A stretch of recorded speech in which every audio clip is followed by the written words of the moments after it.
Welcome.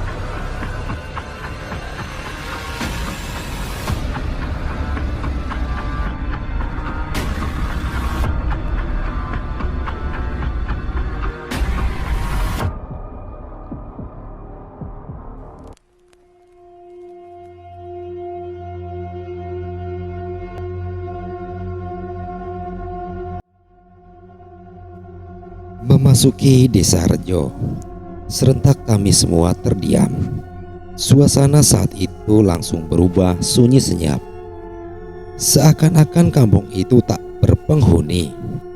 Mobil yang kami tumpangi berlima pun berjalan pelan, seolah enggan memasuki desa yang berada di pesisir pantai selatan itu. Nah, ini dia kampungnya. Asik juga. Aku pingin di sini aku punya pengalaman yang menarik seumur hidupku.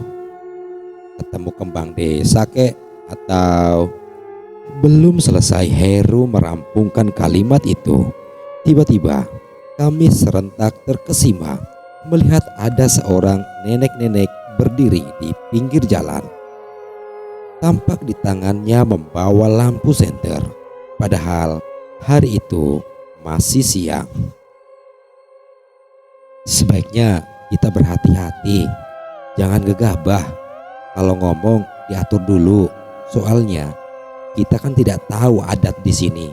Lagi pula aku juga nggak tahu apakah Mang Samin masih ingat aku apa enggak, ujar Didik.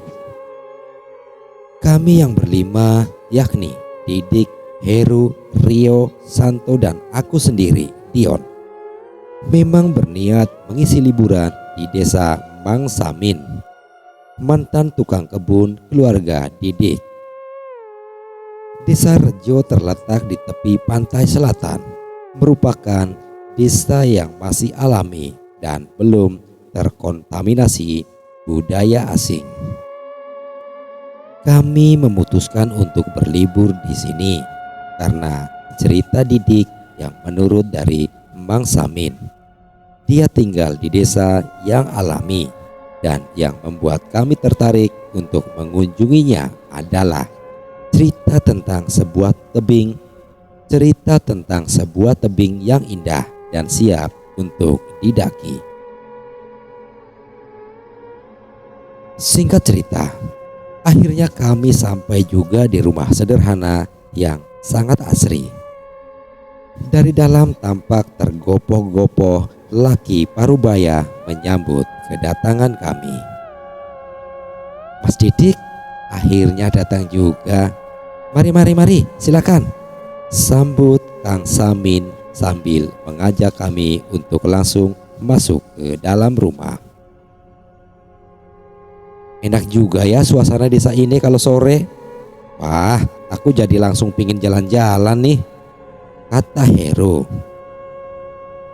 Namun dengan gugup, Mang Samin segera mengajak masuk ke rumah dulu dengan setengah memaksa.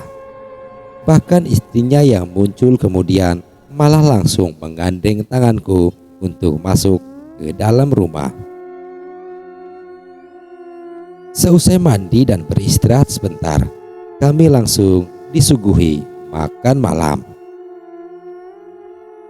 Mang, ini kan masih sore, baru jam 6 kok sudah makan? Nanti ajalah, aku pingin jalan-jalan, kata Heru tak sabaran. Tapi dengan sigap, Mang Samin segera melarang dan menyuruh makan dulu. Oke deh, aku juga sudah lapar. Mang, tadi di depan desa Aku melihat seorang nenek duduk di pinggir jalan. Tapi kok siang-siang menyalakan senter ya? Siapa dia, Mang? Tanya Didi. Makan dulu aja. Nanti sehabis makan, Mamang akan ceritakan tentang desa ini dan aturan-aturannya, ujar Mang Samin. Dengan penuh penasaran, akhirnya kami menikmati makan malam dengan tergesa-gesa. Seusai makan malam, sambil menyeruput wedang jahe, kami duduk di ruang tengah untuk mendengarkan penjelasan Mang Samin. Mas, sebenarnya kedatangan mas-mas di sini agak kurang tepat. Mungkin kalau kalian memperhatikan sejak masuk desa ini akan terasa aneh kan? Ini karena beberapa hari ini arwah Saras muncul lagi, Mas, ujar Mang Samin. Saras? Siapa Saras, Mang? Tanyaku penasaran. Maaf, Mas, membicarakan asal-usul Saras adalah tabu di desa ini. Yang penting kita tidak boleh mengganggunya, dan cara yang dilakukan oleh warga desa adalah dengan tidak keluar rumah selepas maghrib dan tidak boleh berkata-kata kasar. Tapi ini cuma terjadi selama sepasar saja, Mas, 5 hari. Dan setelah itu seperti biasa lagi, ujar Mang Samin serius. Akhirnya kami cuma melewatkan malam pertama dengan saling diam. Walaupun ada guyonan, malah terkesan hambar. Esok paginya, kita sudah siap pergi menuju tebing seperti yang dimaksud oleh Mang Samin. Dengan diantar oleh Mang Samin, akhirnya kami sampai di tempat tujuan. Sengaja Mang Samin hari itu libur ke ladang hanya untuk menunggu kami.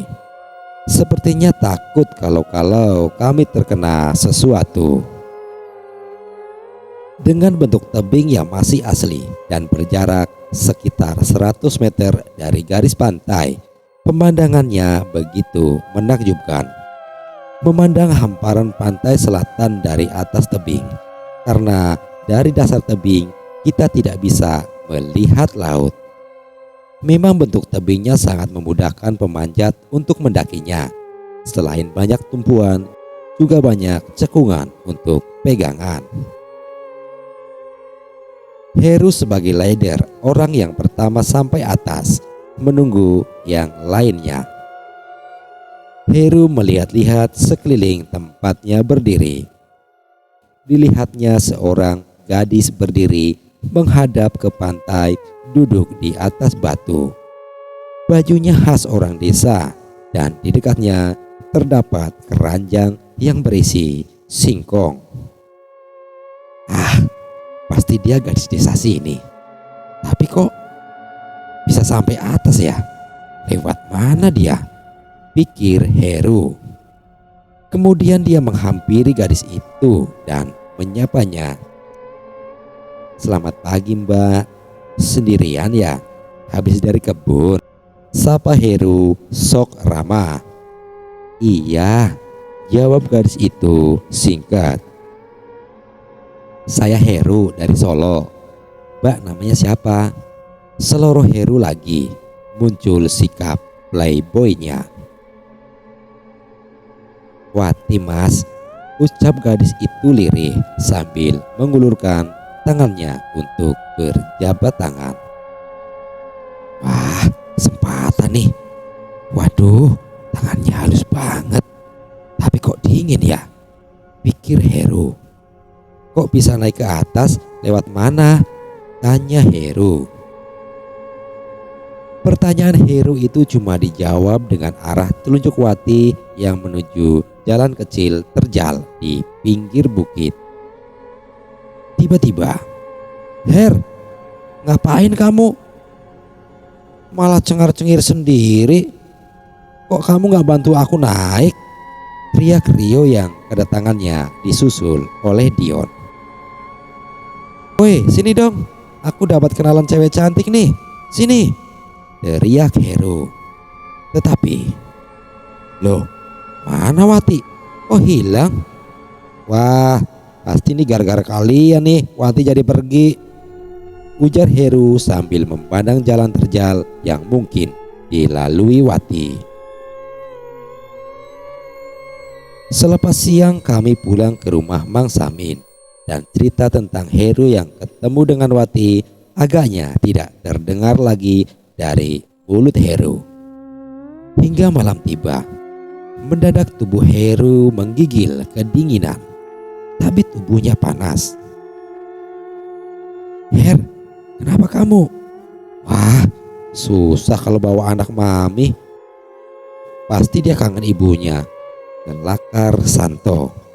Tapi Mang Samin menanggapinya lain. Apa yang terjadi dengan kalian di atas tadi? Tanya Mang Samin. Tidak ada apa-apa kok Mang. Entahlah kalau Heru, ujar Santo. Iya, tadi Heru bilang katanya dia ketemu dengan gadis bernama siapa Rio? Sambungnya. Oh, nama Wati, sahut Rio. Tiba-tiba wajah Mang Sarmin dan istrinya berubah seperti ketakutan. Mas, kalian tunggu sebentar di sini ya. Tapi aku minta ditemani salah satu dari kalian untuk keluar sebentar, ujar Mang Samin tambah membuat kami heran. Sudah, nanti saya jelaskan, lanjutnya. Akhirnya Didik yang pergi menemani Mang Samin. Dan sebentar kemudian mereka datang bersama Mbah Nah yang dikenal sebagai tabib di desa itu. Setelah diberi jampi dan mantra, akhirnya tubuh Heru jadi tenang dan hilang panas di tubuhnya. Tolong, setelah siuman minumkan ramuan ini. Saya mau langsung pulang. Gak usah diantar ya, ujar Mbah Nah. Heru masih belum sadar. Sepertinya dia tidur. Akhirnya Mang Samin bercerita kalau gadis yang ditemui Heru yang bernama Wati itu tak lain adalah Saras alias Saraswati. Dan hingga Heru kejang seperti itu pasti karena Heru telah menyentuh tubuh Saraswati.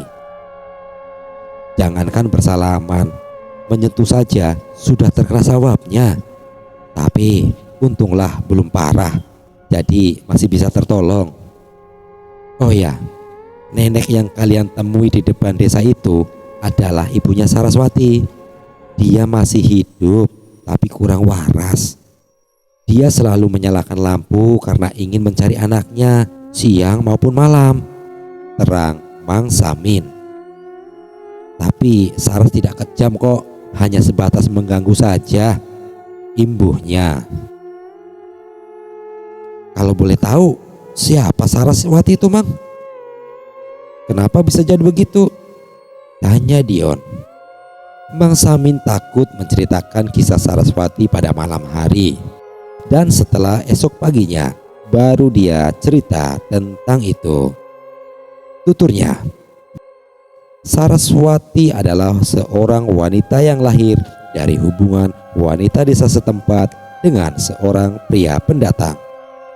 Namun setelah Saraswati tumbuh menjadi seorang gadis dewasa, sang ayah yang bejat malah memperkosanya dan akhirnya Saraswati bunuh diri nyemplung ke laut.